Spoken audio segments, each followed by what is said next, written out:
À la lueur de l'hiver, les sentiers du Southwest Coast Path prennent parfois des airs de face à face avec la nature. La pointe sud-ouest de l'Angleterre, rien que pour soi, à fleur de falaise. Ces 1000 km de sentiers côtiers en font la plus longue randonnée du pays. Pour les marcheurs qui s'y aventurent, le chemin mène parfois presque au bout du monde. Bienvenue à Land's End, littéralement la fin de la Terre. C'est le point le plus à l'ouest de l'Angleterre. Ce jour-là, Jack Greaves guide ce groupe pour découvrir un petit bout de ce long sentier, 6 km parsemés d'histoire.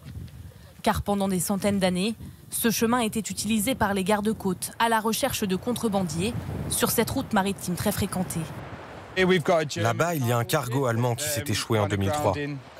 On retrouve des navires échoués tout le long de la côte, qui datent de plusieurs centaines d'années, ou qui parfois sont plus récents. Il y a tellement d'histoires qui se sont écrites sur le littoral des Cornouailles, celles de villages de pêcheurs, ou bien des temps de guerre. Le sentier sillonne des collines, des vallées, des plages de sable fin, baignées dans un soleil d'hiver, qui donne une saveur incomparable à la randonnée. Les couleurs sont très spéciales en hiver. La végétation est plus verte. La couleur de la mer aujourd'hui est magnifique. Des nuances de bleu, de vert. C'est spectaculaire. Il n'y a pas de foule en hiver et on a le magnifique paysage pour nous tout seuls. Après 2 heures de marche, le passage obligé de la randonnée pour reprendre des forces, c'est le Cornish Pasty. Un pasty ? Pasty. Merci. En voilà un, la viande. La spécialité de la région. Une sorte de friand fourré à la viande, aux pommes de terre, aux rutabagas et aux oignons. Savoureux. C'est bon, ça réchauffe et ça cale bien. Ça vous apporte une chaleur agréable après la marche. Mais surtout à chaque bouchée, un petit bout d'histoire de cette région marquée par son héritage minier, bien connu des habitants des Cornouailles. Traditionnellement, ce friand a été créé avec cette forme, car certaines substances avec lesquelles les mineurs travaillaient étaient toxiques. Alors, ils mangeaient les Cornish pasties en les tenant par cette croûte épaisse. Ils mangeaient uniquement la garniture et ils jetaient la croûte. Des forces, il en faut pour ceux qui se lancent dans la totalité du Southwest Coast Path. 35 000 mètres de dénivelé cumulés sur ces 1000 km de sentiers, 50 jours de marche en moyenne.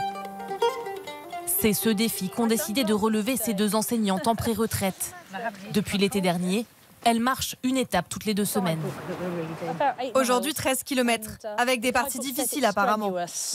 Deb Rosser, toujours devant, a le pas vif, et Elaine Weiner, souvent derrière, l'œil rivé sur les trésors de la nature.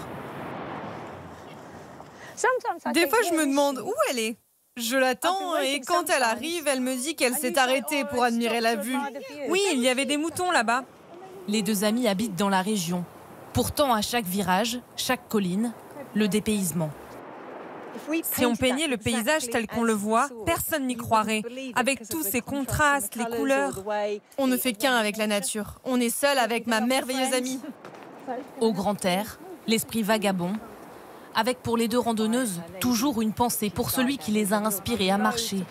Le mari de Deb Rosser, décédé il y a 6 ans, et dont le rêve était d'effectuer cette randonnée. Je le fais pour Steven. Ça me remplit de joie. Il serait si fier de moi s'il savait que je faisais ça. Je suis si contente qu'Hélène ait décidé de marcher avec moi, car je ne serais pas ici sans elle. Sans toi, je ne serais pas ici. Et je n'aurais jamais fait cette marche.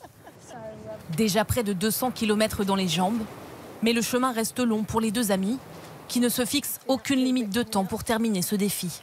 Je vois des grosses collines là-bas. Pour les jambes fatiguées, les habitants du littoral anglais ont un secret. Des piscines semi-naturelles d'eau de mer, disséminées tout le long de la côte. Eau salée et froide, 6 petits degrés en hiver. Moi, je nage sans combinaison. J'adore le contact direct de l'eau froide sur ma peau. Je me suis fait mal à la cheville. Et nager ici, ça glace la douleur. Et je récupère mon amplitude de mouvement. Même mon kiné m'a dit que ça aide à guérir plus vite. Nous, on nage toute l'année. Vous êtes courageux? Oui. Et peut-être aussi un peu stupide. Une baignade rafraîchissante pour terminer une randonnée d'exception qui offre en hiver plus qu'en toute autre saison le spectacle d'une nature simple mais éblouissante.